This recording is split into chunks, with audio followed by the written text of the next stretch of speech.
It's time to revisit some bold predictions. We went back in August. I asked you, you got some money, bet it on something. Make a statement, take a stand. And we got 5 of them tonight that you took. And frankly, it's a mixed bag tonight. This has been a very fun series we've done. We got a mixed bag. Let's go first up here, and let's talk about Man of Hate. It's just his Twitter handle. Don't get worked up, guys. But he said not a single Power 5 conference championship game will be a repeat of last year's matchups. Much love from a Fountain City native.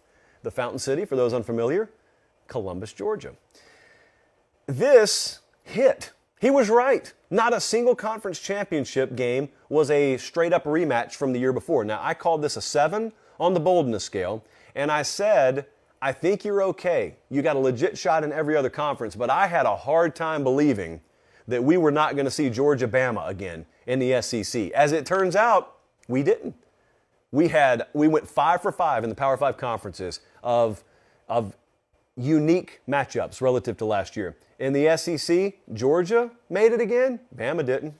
In the Pac-12, Utah made it again. Oregon didn't. In the ACC, neither team that played in the conference title game last year made it. In the Big Ten, only Michigan made it. And in the Big 12, we had a brand new rematch, or matchup, I guess. So no conference title game at the Power 5 level was a rematch. Good call there. Next up, this one did not hit. This one was from Kyle.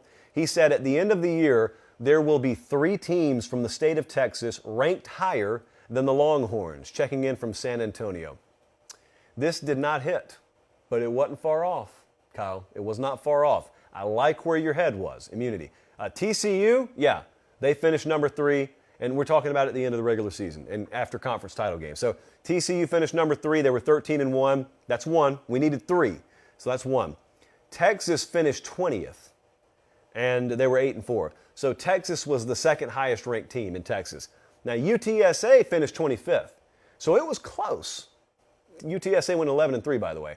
But Texas Tech, they peaked early and then they fell off a little bit. But here's what really cost you, Kyle. Baylor didn't hold up their end of the bargain. A&M didn't hold up their end of the bargain, and that's really what bit you. Next up, this one was a good shot here, and I doubted it, and for that, I apologize. This one was from Hopeful Panthers, and he said South Carolina will go 2-2 against Arkansas, Georgia, A&M, and Clemson. Now, think about this in the context of the preseason. A&M was a preseason top 10 team. I know it seems like a long time ago, and it was.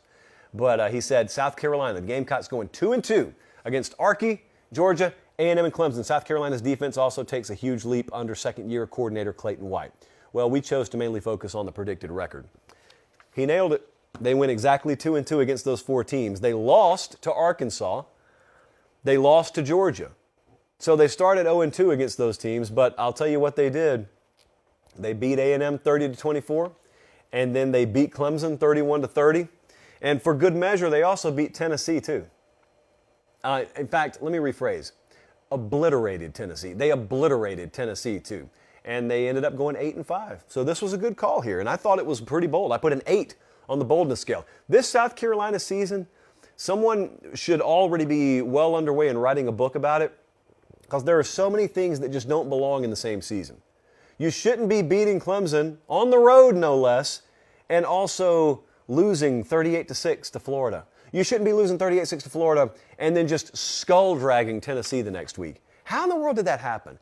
I still don't know. We know everything there is to know about this season now. It's totally over. I still can't make sense of that. Next up, this one hit too. This was another good prediction here.